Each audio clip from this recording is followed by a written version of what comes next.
सभी संघर्ष के साथियों को नमस्कार। आपको मैंने बोला था कि मैं 1 या 2 दिनों के अंदर जा करके सचिवालय में और ये डॉक्यूमेंट रिलेटेड जो भी कंसर्न है उसको क्लियर करने का कोशिश करूंगी। तो आज मैं सचिवालय गई थी और अनीश सर ने अपने कम्युनिटी पोस्ट में मेरा लेटर भी पोस्ट किए हैं, आप लोग देख लिए होंगे। तो सचिवालय जाने के बाद मैंने सबसे पहले जो प्राइमरी के डायरेक्टर हैं पंकज सर, उनसे मिलने का काम किया और उसके बाद अंसारी सर, उनसे भी मिले और आपको बताते हैं कि उनसे क्या क्या बातें हुई। सबसे पहले पंकज सर के पास हम लोग लेटर लेके गए कि सर देखिए ऐसा ऐसा इशू है कि ब्लॉक में नहीं बना दे रहे हैं, मतलब रिजेक्ट कर दे रहे हैं, या फिर उनका साफ साफ कहना है कि जब तक हमें विभाग से कोई भी स्पष्ट लेटर नहीं मिलता है तब तक हम आपका आई और EWS या फिर NCL इस टाइप का जो भी है वो हम नहीं बना सकते, आपका बस जाति बना दे रहे हैं। तो वो लेटर भी पढ़े हैं और हमारे साथ इत्तेफाक था कि 5 या 6 लोग जो थे हमारे सीनियर STT वाले सर थे, वो लोग भी थे। तो हम लोग सारे लोग को ग्रुप में बुलाया गया था, वहाँ पर टाइम भी दिए थे 5-10 मिनट हमारा पॉइंट वो सुने। लेकिन सुनने के बाद भी हमको उनके बातों से कोई बहुत ज़्यादा सेटिस्फैक्शन नहीं हुआ। उसके बाद फिर हम लोग सोचे कि दूसरे अधिकारी से जाते हैं, क्योंकि पंकज सर अभी जस्ट विभाग संभाले हैं। तो वो कह रहे थे कि मैं क्यों लेटर इशू करूँगा, आप DM से जाके मिलिए, मतलब उनका कहना था। हमने उनको बोला कि सर ये केवल एक डिस्ट्रिक्ट का बात नहीं है, कई सारे डिस्ट्रिक्ट में ऐसा इशू है। तो बताइए कि अब हम लोग फॉर्म फिलअप कैसे करेंगे, वहाँ जाते हैं तो वहाँ से घुमा दे रहे, यहाँ आते हैं तो आप कहते हैं कि हम लेटर ही इशू नहीं करेंगे, तो हम लोग फॉर्म कैसे फिलअप करेंगे। हम लोग को यही काम नहीं ना बचा है कि हर दिन इधर से उधर घूमते फिरते फिर हम लोग कब पढ़ाई करेंगे ऐसे में। तो वो समझे और बोले कि क्या मैटर है। फिर उसके बाद वो उप निदेशक सर को भी अपने ही केबिन में बुलाए थे और दोनों तीनों लोग देखे, पॉइंट को नोट आउट किए और बोले कि ठीक है हम देखते हैं क्या करना है इससे रिलेटेड। उसके बाद हम लोग अंसारी सर के पास गए। अंसारी सर के पास भी गए तो यही उनका कहना था कि देखिए कुछ तो मिस्टेक हुआ है। अंसारी सर ने बोला कि ये BPSC ने ऐसा अधिसूचना दिया है कि महिलाओं का जो भी है तो इसके एवज में कुछ दिक्कत तो किया गया है, क्योंकि बहुत सारे जगह से हमें ये परेशानी सुनने को मिल रही है। तो आप लोग ग्रुप में जाइए, उनका कहना था। हम बोले कि सर क्या किया जाए, बहुत सारे अभ्यर्थियों का कंसर्न है। तो आप अगर ऐसा कर देते कि कहीं ना कहीं लेटर अगर हमारे लिए एक इशू करवा देते तो वो हम लोगों के लिए भी टेंशन फ्री हो जाता, क्योंकि BPSC के फॉर्म में एडिटिंग का तो ऑप्शन है नहीं। अगर एक बार हम लोग फिल कर देते हैं या पेमेंट के बाद फिर हम लोग फंस जाएंगे ना।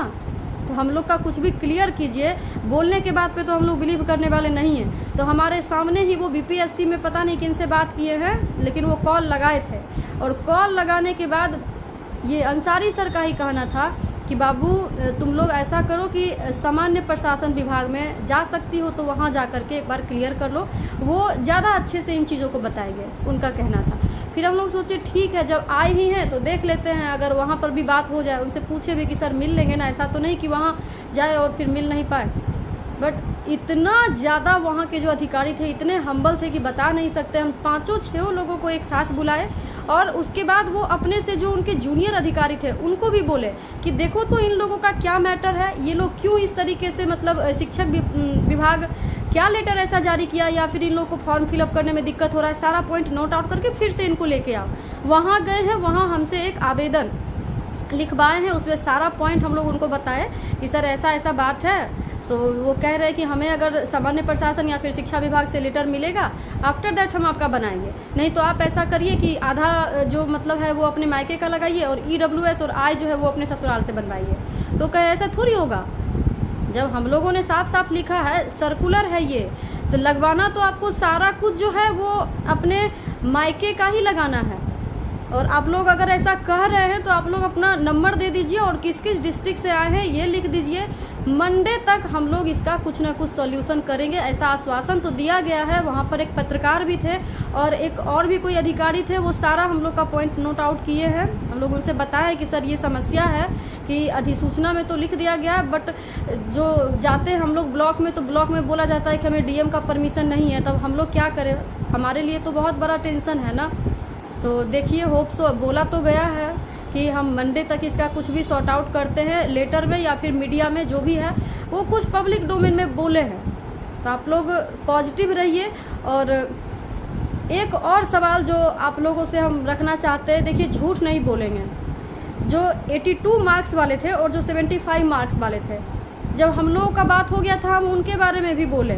तो डायरेक्टर सर का कहना था कि हाँ, ये हमको पता है कि ये पहले से ऐसा होता आया है, मतलब ये हम जान रहे हैं, सोच रहे हैं कि क्या करना है। मतलब बोले तो ऐसे ही हैं।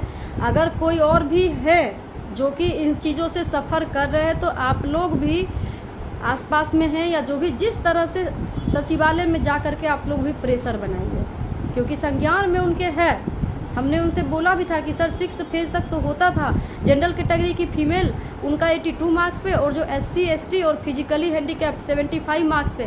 वो बोले हाँ हमारे ध्यान में है और हम लोग सोच रहे हैं।